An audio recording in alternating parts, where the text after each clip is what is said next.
Couldn't snap out of it. You're staring at me again.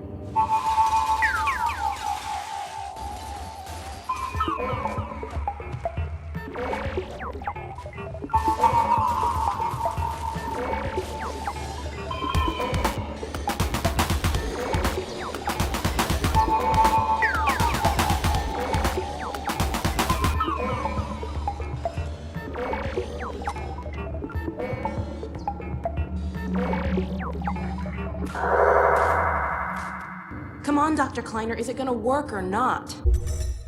We just went to Alpha about 5 weeks ago in mid-March, and we're right now heading towards beta as we approach E3, and we're targeting completion of the game about midsummer roughly.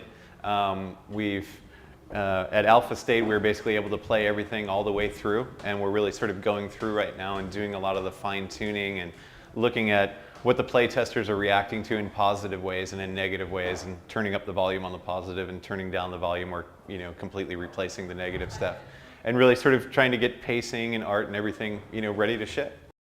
We found from talking to people who played the first game that the way that Half-Life 1 started off with bringing you in to Black Mesa on the train and sort of introducing you to some of the characters worked pretty well for a lot of people to sort of set up the context of what was going on.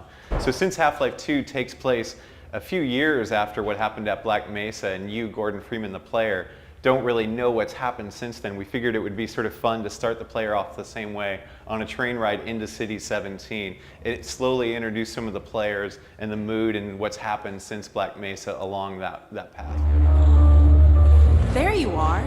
I wondered what was keeping you. Hope you didn't have any trouble finding me.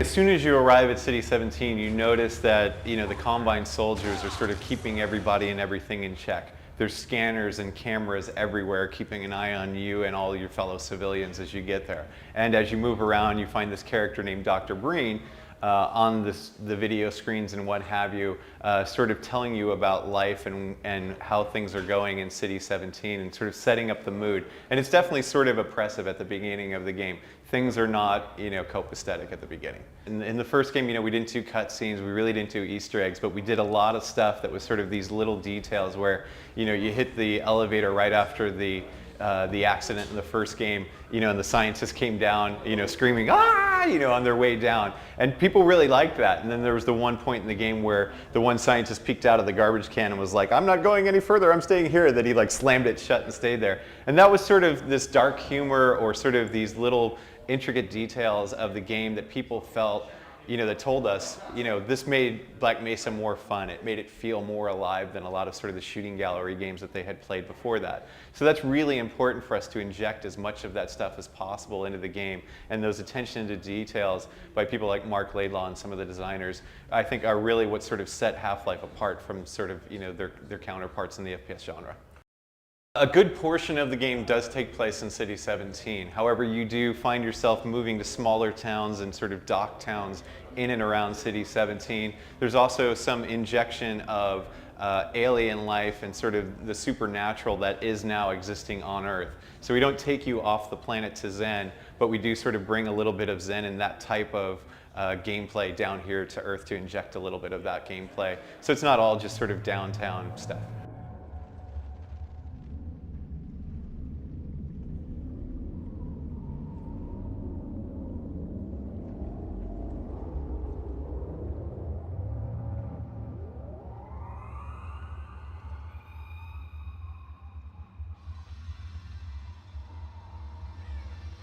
Well, the G-Man is at work again, and the G-Man has sort of commissioned you to sort of, move forward in this standoff. And as the game moves on, you find out that the scientist and the Combine and the aliens are sort of, there's this three-way power struggle going on.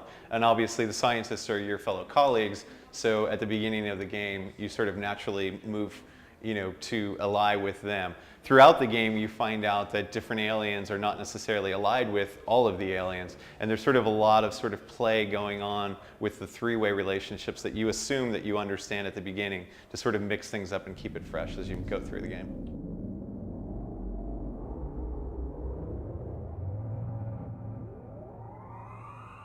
First, we put you in the buggy and we start letting you drive, which is, a great thing that a lot of first-person shooters are starting to finally put into the gameplay after years of gamers asking for that. So we had the physics-based, vehicles. And then as you start to get going, we have things shoot at you and put, distractions in your way. But we thought it'd be really fun if we had these roller mines that are sensitive to your proximity. And when you get close enough to them, they start coming out and they attach to your vehicle. And then their attack is to sort of rattle the vehicle around and to sort of move you off the road. So you sort of have to get in and figure out, if I've got these attached to me, how much further can I make it, or do I need to get out of the car and deal with them? And a great way to deal with them is with the manipulator gun, which is specifically designed to expose the physics. So you can pop those things off and shoot them into the water, or dispose of them any way you like. There was a great experiment called Trespasser a few years ago that I think scared everybody away from trying to do physics for a few years. And people slowly started putting physics in to do things like ragdolls and really sort of slowly move it in there. But again, I think there was this shyness from taking it too far based on some of the bad examples that are drawn from Trespasser. And what we wanted to do was sort of say, okay, we want to bring the world alive and we want to sort of make it feel more natural. And we basically introduced physics in a somewhat limited way.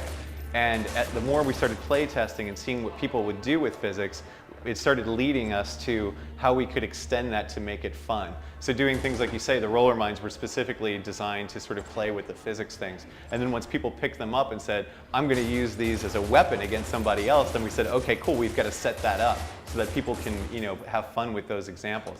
And a lot of some of those types of gameplay come directly from us sort of putting a little bit in there, seeing what people do with it, and then expanding it to sort of mold to where the gamers are taking it rather than where we as designers feel that we should push the gamer.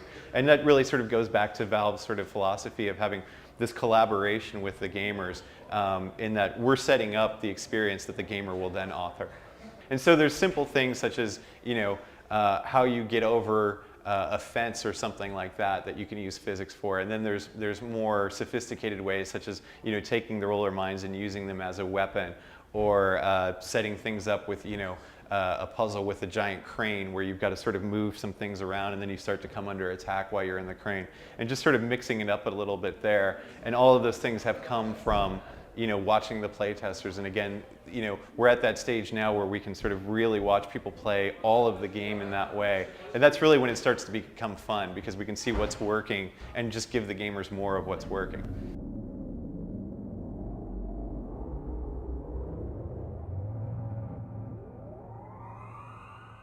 Well, first and foremost, we announced the September 30th date, which was too aggressive.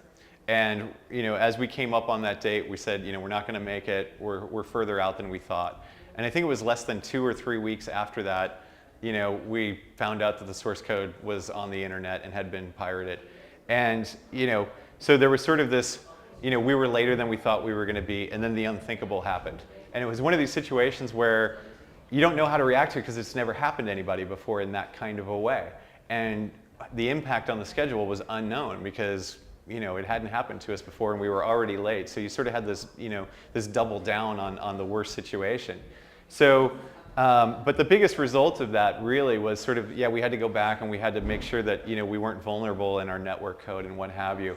But really bigger than that was the morale hit. You had artists and designers who had spent 4 years trying to create something that was going to live up to the expectations to all the people who played the first games and the press and people like yourself. And months or weeks or however long it was that we were away from finishing it, the incomplete product was taken and put out on the internet. And that's a downer. And really the biggest thing was getting folks reinvigorated to come back to the project to finish it. And it took a while, but I think once everybody did get their head wrapped around the situation and committed to saying we're going to move this forward, I think it actually made us sort of come back with a vengeance, because we had something more to prove than we originally had. The design was not affected by the source code. The networking code and other bits of code were definitely affected by it. We had to go back and look and see where might we be vulnerable as a result of this, and we had to go back and take precautions that obviously we don't want to talk about for security reasons. and go back and make sure that everything was as secure as possible and everything was buttoned down so that, the networking code wasn't just a free-for-all for cheats and these types of things. We really didn't say, oh, geez, we need to go back and it's not City 17 and there's no Alex. I mean, going back from the drawing board and starting over was never even really considered.